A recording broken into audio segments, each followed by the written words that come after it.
నమస్తే, నేను మీ Shiva. Welcome to political engine. Etikoppaka గ్రామం ఉమ్మడి విశాఖ జిల్లాలో ఒక కుగ్రామం. ఇది సుమారుగా 6500 మంది గడపుండే ఒక కుగ్రామం. ఏటికొప్పాక బొమ్మలైతే చాలామందికి తెలిసినవి. దేశ విదేశాలకు సైతం ఇవి ఎప్పటికప్పుడు ఎగుమతవుతూ ఉంటాయి.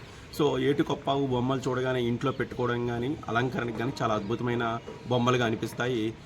ఈ బొమ్మలకు ఇప్పుడు దేశం మొత్తం ఈ బొమ్మల వైపు చూస్తుంది. ఎక్కడ ఈ ఏటికొప్పాక అనేది?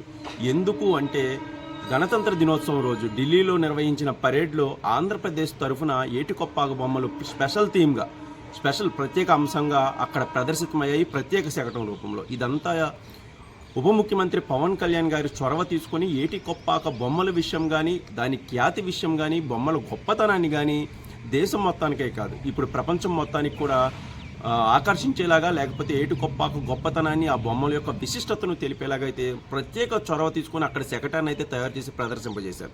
సో ఇది మొత్తం జాతి మొత్తాన్ని ఆకర్షించింది. ఏటికొప్పాక శకటం అనేది అసలు ఎక్కడుంది? ఏటికొప్పాక ఆంధ్రప్రదేశ్ రాష్ట్రం ప్రత్యేక థీమ్గా తీసుకొని ఈ బొమ్మల్ని ఇంత ప్రజెంట్ చేయడం ఏంటనైతే దేశం మొత్తం చూస్తోంది. ఒక నాయకుడు అనేవాడు ఒక కళను కానీ, లేకపోతే ఒక సంస్కృతిని కానీ, సంప్రదాయాన్ని కానీ దాన్ని ప్రమోట్ చేయాలంటే వెంటనే దానికి నిధులు మంజూరు చేసేయడం, లేకపోతే ఇంకోటో కాదు. దాని యొక్క విశిష్టతను మొత్తం ప్రజలందరికీ తెలియజేయాలి. ఒక బ్రాండ్ అంబాసిడర్గా ఉండాలి అంటే కేవలం తను మొత్తం తిరిగి మొత్తం ఏటికొప్పాకు బొమ్మలు కొనండి, లేకపోతే ఏటికొప్పాకు కళను బతికించిందని అని చెప్పడం కాదు. దేశం మొత్తానికి ఏంటి ఈ విశిష్టత అని చెప్పుకునేలాగా, 10 మంది మాట్లాడుకునేలాగా, ప్రపంచం మొత్తం గుర్తించేలాగైతే చేయాలి. ఆ విషయంలో పవన్ కళ్యాణ్ గారు 100కి 1000% అయితే సక్సెస్ అయ్యారు.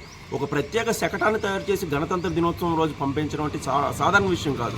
దానికి బోల్డ్ కాంపిటీషన్ ఉంటుంది, దానికి బోల్డ్ థీమ్స్ వస్తాయి, బోల్డ్ ఇతరత్ర విషయాలు అయితే ఖచ్చితంగా అడ్డుపడతాయి. సో కానీ దీన్ని ఏటికొప్పాక కళను అంతరించిపోతున్న వేళ, సుమారుగా 4 దశాబ్దాల కళ అంతరించిపోతున్న వేళ, ఆ కళను బతికించడం కానీ, ఆ కళకు కొత్త థీమ్ తీసుకురావడం కానీ, ఆ కళకు మొత్తం జాతి మొత్తం చూసేలాగైతే పవన్ కళ్యాణ్ గారు అయితే ఖచ్చితంగా ఈ శకటం ద్వారా అయితే పునరుజ్జీవం, లేకపోతే దానికి మళ్ళీ కొత్త ఉత్తేజం కలిగించారు అని అయితే చెప్పొచ్చు. ఏటికొప్పాక గ్రామం విశాఖ జిల్లాలో కుగ్రామం అండి. ఒక నది పక్కన ఉండడంతో దీనికి ఏటికొప్పాక అనే పేరైతే వస్తుంది. అంకుడు కర్రలు అంటే కనీసం అవి వంట చేసుకోవడానికి కూడా పనికిరాని కర్రలతో వీళ్ళు ఈ కళని, ఈ బొమ్మల్ని తయారు చేస్తారు. ఈ అంకుడు చెట్లు ఇప్పుడు మాయమైపోతున్న తరుణంలో ఈ విషయంలో కూడా పవన్ కళ్యాణ్ గారు చొరవ తీసుకున్నారు. ఉపాధి హామీ నిధులతో అంకుడు చెట్లను పెంచేలాగైతే ఆయన చొరవ తీసుకున్నారు. దానికి కేంద్రంతో కూడా మాట్లాడారు. ఎందుకంటే ఏటికొప్పాకు ఈ అంకుడు కర్రలను చెక్కి దాన్ని కళారూపాలు తయారు చేసి దానికి రంగులు వేసి ఇతర ప్రాంతాలకు అయితే వీళ్ళు అమ్ముతారు, లేకపోతే ఎగుమతి చేస్తారు. అవి మొత్తం USA, ఆస్ట్రేలియా, జర్మనీ అలాంటి పెద్ద పెద్ద దేశాల్లో ఈ ఏటికొప్పాకు బొమ్మలు అయితే వెళ్తూ ఉంటాయి, మార్కెటింగ్ చేస్తూ ఉంటారు. అయితే ఇప్పుడు ప్రస్తుతం ఉన్న పరిస్థితుల్లో ఆ అంకుడు చెట్లు విస్తీర్ణం తగ్గిపోతుంది. కనీసం కళకు మాత్రమే ఇవి పనికొచ్చి ఈ చెట్లను పెంచడం తగ్గిపోతుంది. ఆ చెట్లు క్రమేపీ కూడా వీళ్ళు కొట్టేయడం వల్ల కానీ, లేకపోతే ఇతరత్ర కార్యకలాపాల వల్ల కానీ అది తగ్గిపోతుంది. దీన్ని ఉపాధి హామీలో పెట్టి పవన్ కళ్యాణ్ గారే మళ్ళీ దీన్ని పెంచే కార్యక్రమాలు చేశారు. ఆ పెంచే కార్యక్రమాలే కాదు, ఇప్పుడు ఏటికొప్పాక బొమ్మ అంటే ఏంటి, ఎంత గొప్పది, అసలు దీన్ని ప్రత్యేక థీమ్గా ఆంధ్రప్రదేశ్ ఎందుకు తీసుకుందని అయితే మొత్తం దేశం మాట్లాడుకునేలాగైతే చేశారు. ఒక నాయకుడు ఎలా ఒక కళను బతికించవచ్చు, కొంతమందికి ఒక దారి చూపించవచ్చు.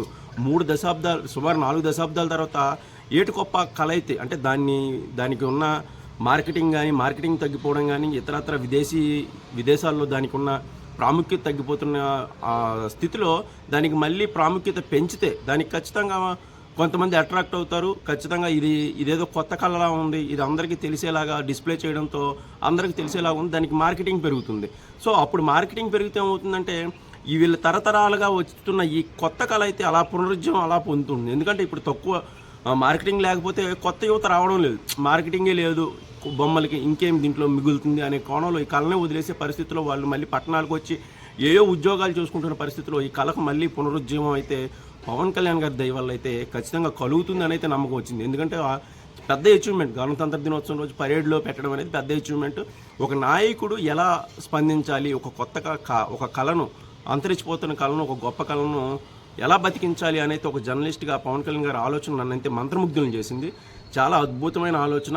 మళ్ళీ ఏటికొప్పాకు మళ్ళీ పునరుజ్జీవం, మళ్ళీ పునర్వైభవం దక్కుతుందని అయితే నాకైతే ఈ రోజైతే అనిపించింది. అందుకే ఈ ప్రత్యేకమైన వీడియో చేస్తున్నాను.